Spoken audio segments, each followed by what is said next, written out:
boa noite. A gente continua falando sobre as instruções dos Espíritos, do capítulo 5, Bem-aventurados os aflitos. Eu morria de curiosidade para entender com mais profundidade por que Jesus falava isso. Porque dava a impressão que, poxa, se eu estou sofrendo, beleza. Me dava a sensação de um discurso muito conformista com a vida, assim. Olha, você está sofrendo? Não liga não, continua sofrendo aí do jeito que você está. E essa interpretação que eu tinha era pela falta de profundidade e não entender o que Jesus tentava dizer. Fica muito claro, né? E parte dos textos das instruções que a gente vai conversar aqui essa noite me esclareceu muito a respeito disso. Então era uma dúvida que eu estava até pouco tempo atrás, coisa de horas. Assim. Ficava lendo, falei, mas não é possível, o que está querendo dizer? Aí lia de novo. Eu gosto de buscar na Bíblia, né? Kardec bota o Evangelho de onde ele está tirando, eu vou lá na Bíblia e eu leio a passagem inteira para ver. E são 3 tópicos que a gente vai abordar hoje. 3 mensagens de espíritos diferentes. A primeira mensagem ficou intitulada como a desgraça real. A segunda, a melancolia. E a terceira e última, provas voluntárias, o verdadeiro silício. E eu não queria falar de cada uma em separado, mas eu queria entender todas. Né? O que une elas para elas estarem no mesmo capítulo? Por que elas estão ali? Elas podiam estar em capítulos diferentes. Elas foram ditadas em momentos diferentes, por espíritos diferentes, mas Kardec entendeu que elas tinham que estar ali juntas, né? Seguidas. E é justamente por essa interpretação dessas aflições que a gente vive que eu, na minha humildíssima opinião, entendi que elas estão juntinhas nesse propósito. E aí se vale o pedido para a gente ler isso em casa de novo, né? E refletir e chegar na própria conclusão. Afinal de contas, a minha opinião vale só para mim. A gente fala aqui, mas serve muito mais para mim mesmo do que para qualquer outra pessoa. Então a gente vai analisar mais a fundo essa questão da aflição, de fato. Um recorte específico nessa palavra. Uma frase que me chamou a atenção nessa primeira mensagem, da desgraça real, é a definição que o Espírito dá, que essa personalidade dá. Ela diz que tudo que a gente imagina que seja aflição, que acontece com a gente, tudo.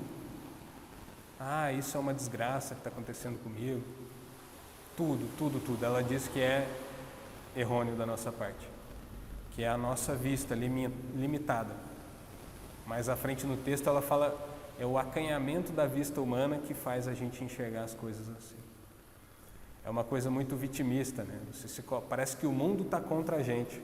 Ah, me aconteceu, poxa, eu estava vindo para a reunião, começou a chover, é porque é para eu não ir, está acontecendo isso é só por minha causa. Eu quero uma coisa, aí deu errado, não, deu errado porque é para mim. E tem gente que adora esse tipo de discurso, né, e faz questão de enfatizar isso. Desenvolvi uma doença, pronto, não, é porque sou eu, é porque eu sou assim, ou eu tenho que pagar por isso, não, eu tenho que sofrer, eu fiz alguma coisa de errada, né, e o que essa mensagem diz para a gente, que o caminho ou a ideia do raciocínio não é bem essa. E que a gente tem que estar muito mais atento às consequências daquilo que acontece com a gente do que de fato o que te aconteceu. O evento em si, é o que ela diz. A desgraça real, a verdadeira desgraça, está nas consequências de um fato mais do que no próprio fato. E aí me lembrou muito a definição que o oriental dá para a palavra karma. Eu já vi alguns monges que eles questionam a interpretação ocidental. Dizem não, que o ocidental acha que ele desenvolveu um câncer. Então o câncer é um karma, ele está pagando um karma. E eles dizem que pode ser, mas a interpretação oriental da raiz ali da palavra é uma outra. O karma é o que ela vai fazer com aquele câncer agora, que desenvolveu. O câncer está ali, é uma realidade, é um fato. A natureza é assim. Né? E ele pode ter decorrência de tudo quanto é natureza. Pode ser uma questão genética, pode ser uma questão alimentar, pode ser de fato algum resgate nosso, pelo menos é a crença que o Kardec também ajuda a gente a construir, né? Mas que o que verdadeiramente importa é o que você vai fazer com isso. E a gente já falou em outras ocasiões aqui que tudo que a gente busca aqui é desenvolver o ser, é desenvolver alguma coisa que a gente não perde. Quanto mais caridoso eu sou, é um caminho que não tem volta. Eu não vou deixar de ser menos caridoso. O espírito não regride, não é isso que a gente aprende? Então, se eu chego e desenvolvo determinado limite da caridade ou do amor, da virtude, aquilo eu não perco mais, é meu. Mas o que eu conquisto, o ter, isso é perecível. Buda dizia que tudo que uma pessoa pode tirar de você nunca te pertenceu de verdade. Então, se na hora de uma provação você se desonesto, mas uma pessoa te oferece uma quantia de dinheiro que você não resiste, quer dizer que você nunca foi honesto. Você só não tinha encontrado uma pessoa que pagasse o que você acha que você vale. São coisas muito diferentes. Por isso que eu tenho um pouco de medo de dizer que eu sou honesto. Falei, olha, até hoje eu não encontrei ninguém que pague o que eu acho que eu valho.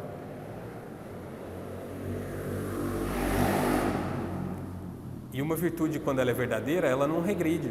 É isso que o espírito, quando aprende, não volta. Uma mãe ama uma criança, um filho, ela nunca mais desama. Fala, não, cansei de você, sabe, você faz muita bagunça, não quero mais saber, fora da minha casa, vai procurar outra mãe. Não tem isso, né? Aquilo está no espírito. E eu já estou fazendo uma digressão aí, mas voltando a essa questão da desgraça real, né? Essa é a ideia do karma que eles dizem. E é especificamente isso que essa personalidade diz para a gente nessa mensagem. A importância, de fato, está na consequência do teu ato e não no ato em si. Aquilo que te acontece, poxa, eu estou passando fome, eu estou passando sede, eu não tenho uma casa, eu não tenho... Enfim, o que você vai fazer com isso?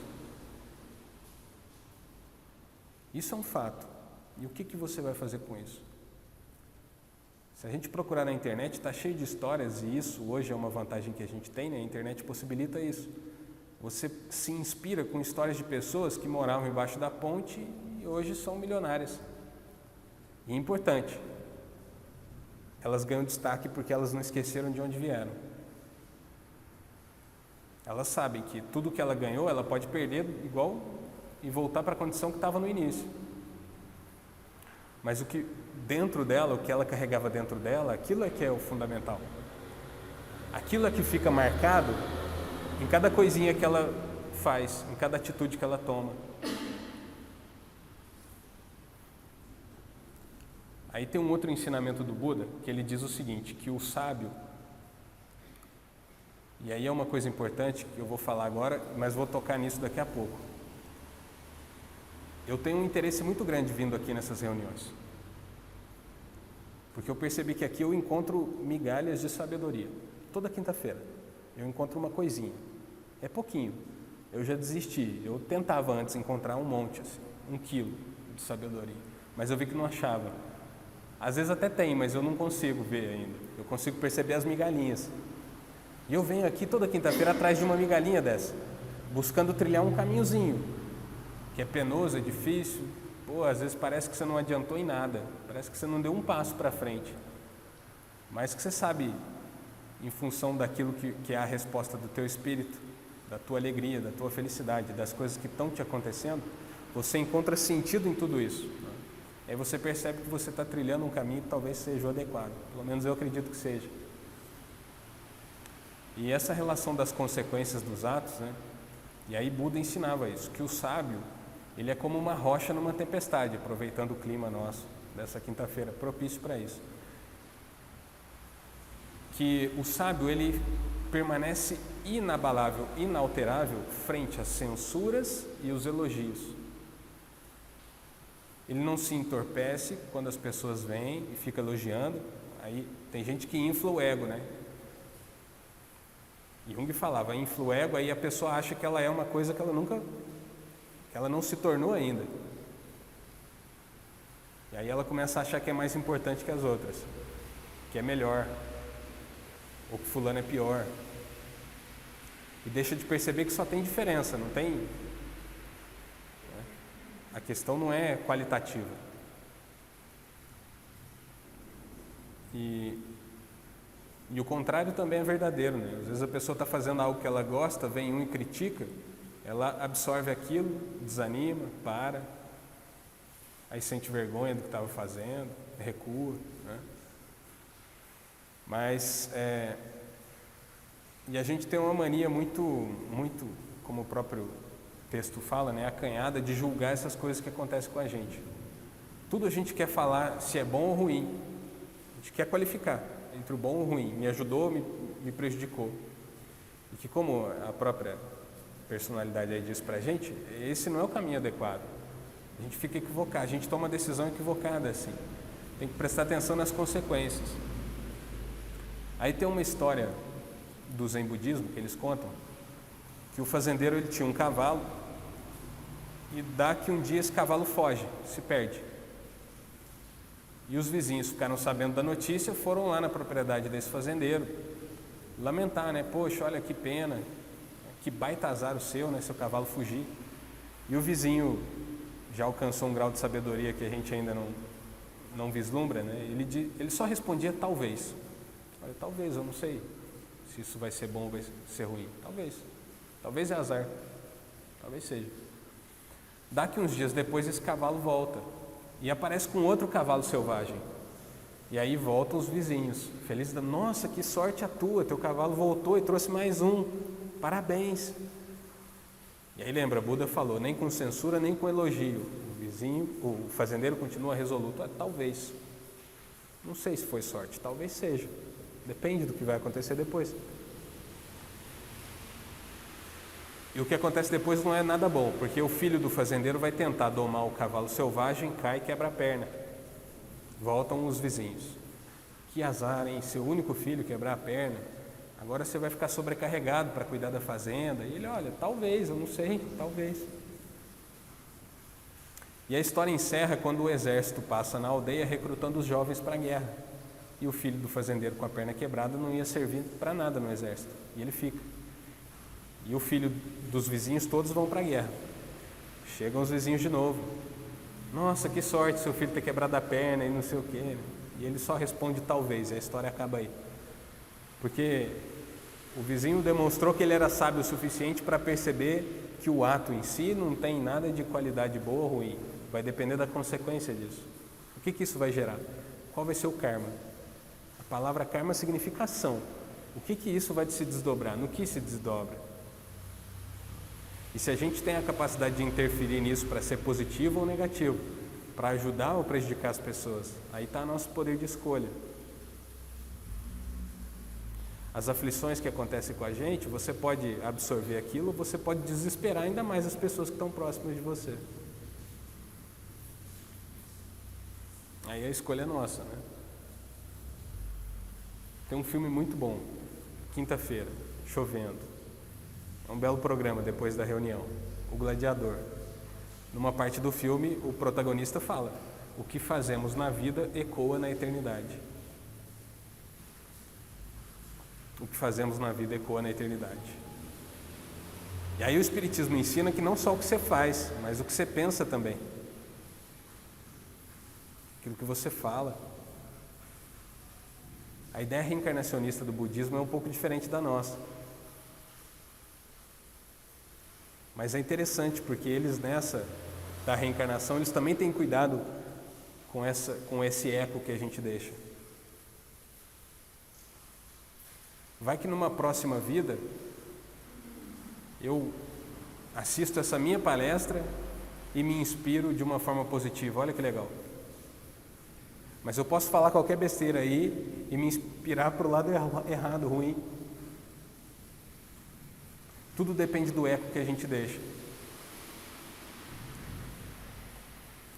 E os pensamentos vão, né? Caminham por esse fluido aí ao infinito e além. Diria um outro personagem, né? E ele vai inspirando as pessoas por aí. E a inspiração que alcança essas pessoas? É uma inspiração que eleva ou que abaixa a vibração dessa pessoa? Na Índia eles dizem que o maior prazer que um homem pode ter na vida é estar na companhia de um homem sábio. Aí nessas horas lendo o Evangelho eu fico com uma baita inveja dos discípulos. De Jesus, de Buda. As pessoas que podem conviver com o Dalai Lama hoje. Figuras assim, sabe? Como eu falei, a internet hoje possibilita a gente encontrar sábio anônimo, né, que não são tão famosos assim. E a gente consegue absorver alguma coisa dele mesmo não estando na presença. Né? Aquelas palavras ainda te inspiram mesmo à distância. Mas as pessoas que tiveram o privilégio de estar do lado de Jesus, por exemplo, imagina o empuxo que elas não sofriam na alma. A vibração desse sujeito, aonde não te colocava, com o ensinamento que ele passava. E a gente só de ler a Bíblia, se de fato meditar em cima do que você está lendo, você já sente uma energia diferente. Imagina ouvir aquilo e enxergar o corpo pronunciando aquilo. Então isso passa a ser mais importante do que acontece com a gente. É o eco das nossas ações. Aí tem ditados que dizem que tem pessoas que são tão pobres, mas tão pobres, que a única coisa que ela tem para compartilhar com os outros é o dinheiro. E que se tirar o dinheiro, essa pessoa já não tem mais nada. E tem ricos que são extremamente ao contrário. É tão rico que falta dinheiro para essa pessoa. Mas o eco, o rastro que ela deixa pelo caminho é muito mais bonito, é muito mais inspirador. Você consegue assimilar coisas que são muito mais nobres desse tipo de gente.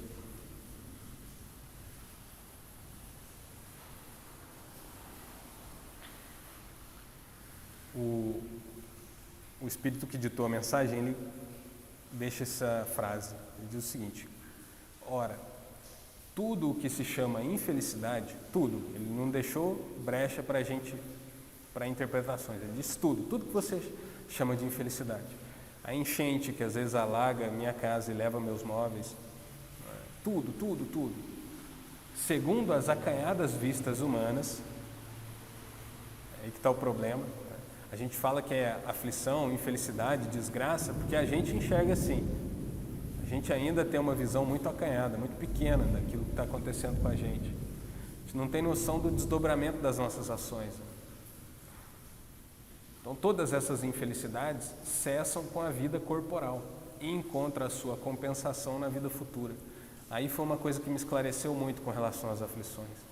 Porque quando eu lia, eu tentava entender, poxa, Jesus falava bem-aventurados os que sofrem injustiça, porque eles vão ser saciados no reino de Deus. Eu falei, beleza, mas, poxa vida, tem que passar uma vida inteira engolindo sapo para só depois receber recompensa? Né? Ou passar a vida inteira na miséria? Só que eu não percebia que ele estava falando só que era essa miséria aí. Olha, o que o seu corpo está sofrendo vai sofrer, mas acaba ali com o corpo. E depois você não vai passar fome, porque o espírito não come, não passa fome. Então não tem, acabou. Então a recompensa não é que você vai encontrar um banquete do outro lado. É que a sua fome vai acabar junto com o seu corpo. Depois você não vai precisar comer mais. Então a compensação não é, na minha cabeça, né? Tinha que ser o contrário. Então a pessoa que passa fome aqui tem que no outro lado encontrar um banquete todo dia. Café da manhã, 5 estrelas. Não é pelo menos o que eu entendi depois de hoje, que não é esse a proposta, não é esse o propósito da explicação do sermão que Jesus deu.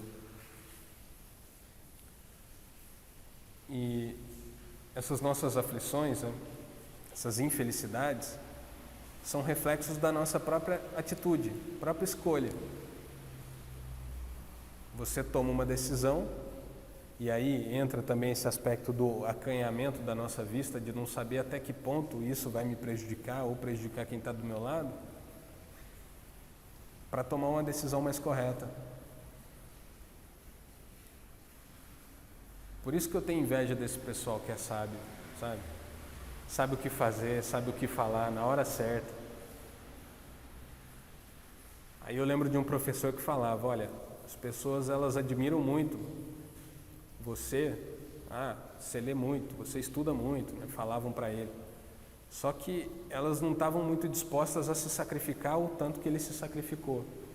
Na hora que as pessoas percebem isso, que as coisas não caem do céu, e que para você ser sábio, você tem que passar por muita coisa, por muita coisa, antes de alcançar, né, essa sabedoria, ela vem com experiência.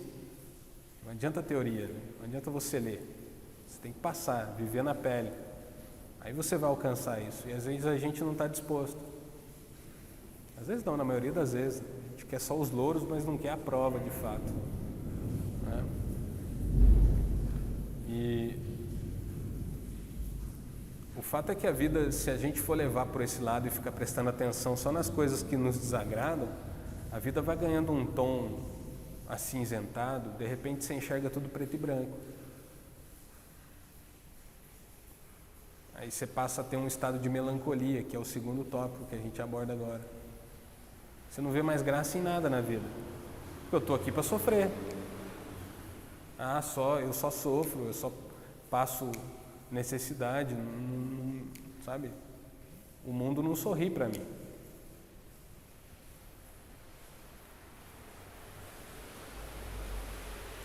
Aí eu fiz questão de frisar, né? A melancolia, que seria esse estado, né? E aí, essa já é a segunda mensagem. O Espírito diz que é muito comum as pessoas sentirem isso, porque aí, por exemplo, elas adormecem, o Espírito vai para o outro plano, e lá é tudo bom, tudo mais fácil. E na hora que tem que acordar, ele não quer voltar. Aí quando volta naquele sentimento, poxa, eu estou aqui. É tipo trabalho segunda-feira. Nossa, tem que trabalhar. Ele não entende o propósito de estar aqui, de passar por o que ele passa, das aflições. É isso que falta. E aí está no slide, né? A busca do Espírito, a arte e a busca do Espírito. Eles dizem que a arte aponta um caminho, né? E aí a arte eu coloquei com letra maiúscula, né? E está uma mulher admirando o quadro, mas pode ser qualquer coisa. O fato, né, o que essa arte está tentando simbolizar é aquilo que toca a tua alma, que te emociona. Não é aquilo que te alegra. Uma piada me faz gargalhar, mas depois não tem mais sentido nenhum se eu ouvir ela de novo. Mas um quadro que eu acho bonito, que toca a minha alma, que me emociona, eu posso fazer igual essa moça, ficar sentada e ficar olhando o dia todo. É um encontro do Espírito. O Espírito reconhece alguma coisa do outro plano naquilo ali.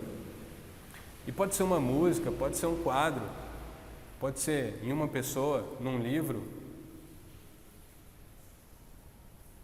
numa palestra, numa conversa que você tem na esquina com um amigo.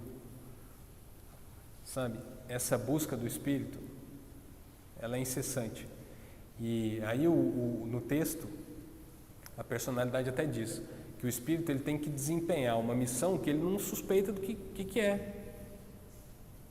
E de fato, a gente não sabe por que está aqui, claramente. A gente suspeita. Como eu disse, você começa a encontrar migalha, tipo a história do João e Maria, acho que é João e Maria, da migalhinha de pão. Você começa a encontrar migalha assim, na vida. E migalha que te alegra. E que emociona a tua alma. Que alegra teu espírito. E aí você tem que ir correndo atrás dessa migalhinha. E aí você encontra uma aqui, outra colar. Às vezes demora, fica um tempão sem achar uma, vai batendo aquele desespero, mas você acaba achando. O importante é não desanimar dessa busca. Mas tem que ser, de fato, algo que te emociona. Recentemente eu estava conversando com uma pessoa, eu falei isso, olha, se você acha que a tua vida está sem sentido, está triste, nada está bom, é que você está procurando ou você está tendo encontro com a vida em coisas que você não gosta, que te desagrada. E aí vai ser ruim, tudo vai ser ruim. O que te emociona? Aí a pessoa demorou um pouco para responder. Aí isso já preocupa. Conhece-te a ti mesmo, né? O que te emociona? O que te faz chorar ou rir? Chorar de alegria. É isso, você tem que ir atrás disso. Essa é a busca. E não sei se essa vai ser a tua missão, mas pelo menos ela vai apontar um caminho para você seguir. E vai ser um caminho mais prazeroso. Porque aí teu espírito vai entender todas as aflições que ele vai estar passando. Porque os problemas vão continuar todos aí. Todos. Não vai sair nenhum do lugar. Fica tranquilo. Você vai chegar em casa e eles vão estar lá te esperando. Só que você vai chegar feliz. E você vai entender que aquela aflição tem um propósito muito maior. A missão, de fato, de si. Um soldado, quando ele está no treinamento, se ele ficar olhando só para o treinamento, ele não vai querer treinar. Ele treina e se prepara para a missão. Para algo no fim, para uma finalidade. O treinamento é meio e ele sabe disso. Essa é a postura que a gente tem que adotar. As aflições, elas são meios para a gente alcançar um estágio em que a gente seja capaz de cumprir a nossa missão. Então, uma pessoa que está passando pela miséria, se ela entender esse aspecto, e aí é uma suposição só minha, talvez a lógica não seja essa, mas numa próxima pode ser daqui a pouco, às vezes ela acha um bilhete da loteria aí premiado e de repente ela está milionária, mas ela assimilou aquela lição, ela vai saber agir com sabedoria diante daquela nova realidade. É isso que às vezes a gente teima e não quer aprender, é não perceber a aflição com profundidade. Poxa, por que eu estou vivendo isso? 7 bilhões de pessoas na Terra, por que isso aconteceu comigo? E talvez essas nossas aflições vão também apontando o caminho da nossa busca, da nossa missão. Talvez eu esteja aqui para isso ou para aquilo. E se o encontro alegra teu espírito, te emociona, eu começo a apostar que você deva ter achado a trilha a ser seguido. E aí percorre, sem olhar para trás. O último texto, e aí complementa toda essa ideia, né? Ele fala exatamente isso. As provas, todas as nossas aflições, elas têm por fim exercitar a inteligência, tanto quanto a paciência e a resignação. Inteligência, paciência e resignação. Inteligência, a origem etimológica, o significado é saber escolher entre as coisas. A pessoa inteligente é aquela que sabe escolher. E a gente acabou de falar dessas aflições. A pessoa perde, ou vive na miséria, quando ela tiver à disposição uma condição de escolha, pela experiência que ela passou, ela tem a inteligência suficiente para saber o que escolher, ou o que vai ser melhor para ela. Ela não pode se deixar vislumbrar. E se deixar, é que talvez faltou o treinamento suficiente para ela. Aí às vezes ela perde tudo de novo e volta àquele primeiro estágio. Vai sofrer dobrado, né? Porque aí ela viveu a parte boa. Mas talvez aí que ela vai entender a real lição e conseguir captar toda a mensagem.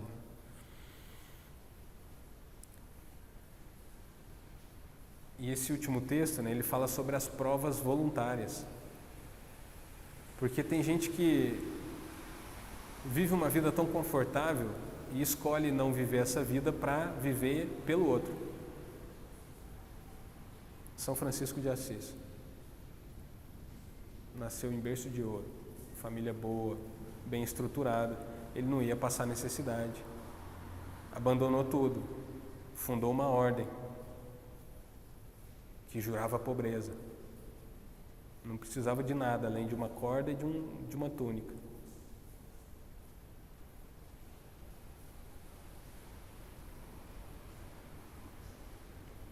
E aí esse espírito ele fala que quando a pessoa busca esse tipo de prova, isso tem um valor muito grande, espiritualmente falando.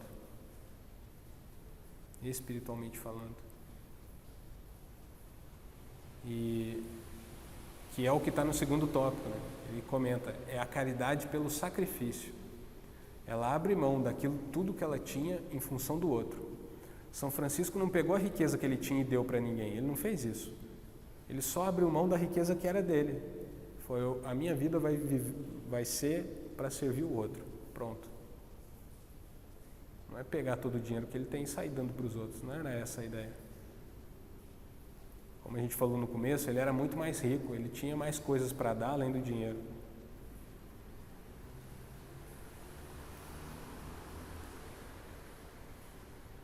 Tem gente que acha que está dando esmola e está fazendo um favor para a pessoa, está fazendo caridade. Só que às vezes essa pessoa tem dinheiro e ela dá aquilo, toma aí, R$10, toma aí. Não tem valor, que sacrifício que tem nisso? Se pelo contrário, a pessoa tem muito dinheiro, mas tem pouco tempo, e ela para conversar com essa pessoa, olha que interessante. Isso é caridade, isso é sinal de caridade, é um sacrifício. Eu dou aquilo que mais me faz falta, que é meu tempo. Dinheiro não, dinheiro toma, mas o meu tempo é precioso. E eu fico aqui conversando 2, 3 minutos na rua com uma pessoa que eu nunca vi na vida.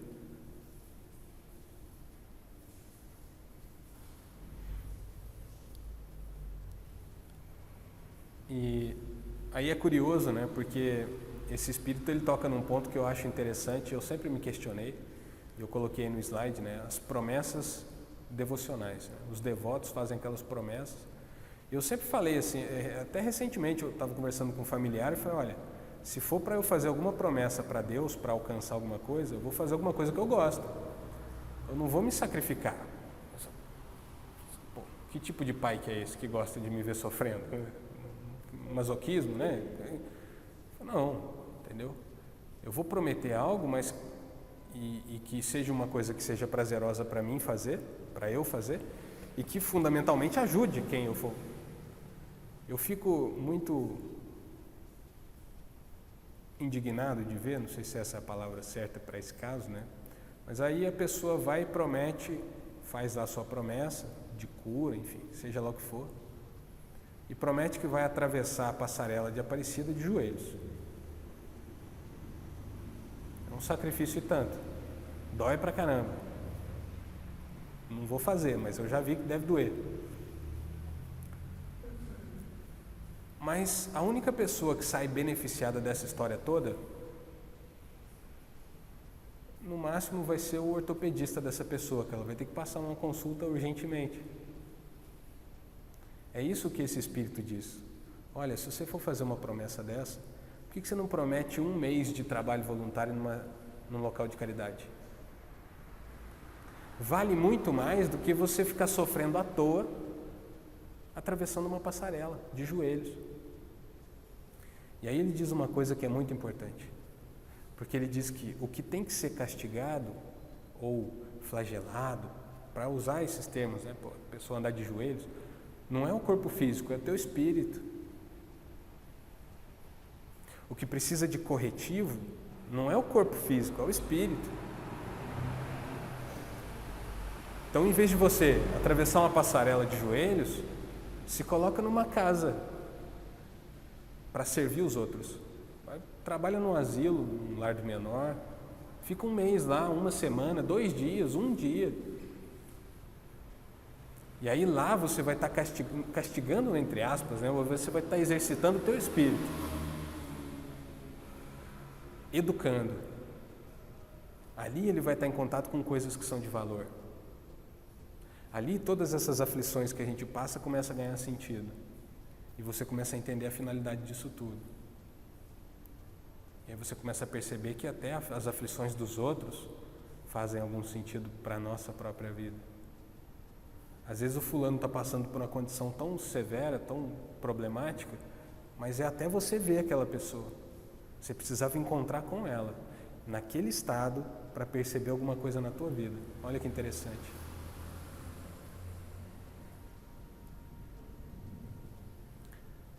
E aí ele diz, né, que é um absurdo você mutilar o corpo, quando o que precisa ser extirpado é o orgulho e o egoísmo do teu espírito. O problema é bem mais profundo, bem mais profundo. Mas de fato, e aí encerro essa nossa conversa de hoje, é entender então que essas bem-aventuranças, né, dos aflitos, é justamente nesse sentido. As coisas são passageiras e isso tem um significado, e que é muito maior do que a própria experiência, e que esse significado você só vai conseguir encontrar nas consequências daquilo que está te acontecendo. E aí eu espero que essa quinta-feira clareie o caminho um pouquinho. Provavelmente ninguém vai encontrar o significado num dia só, numa noite só. Mas pelo menos que encontre uma migalhinha que sirva de direção para nossos próximos passos. Tá bom? Então é isso, uma boa noite. E a gente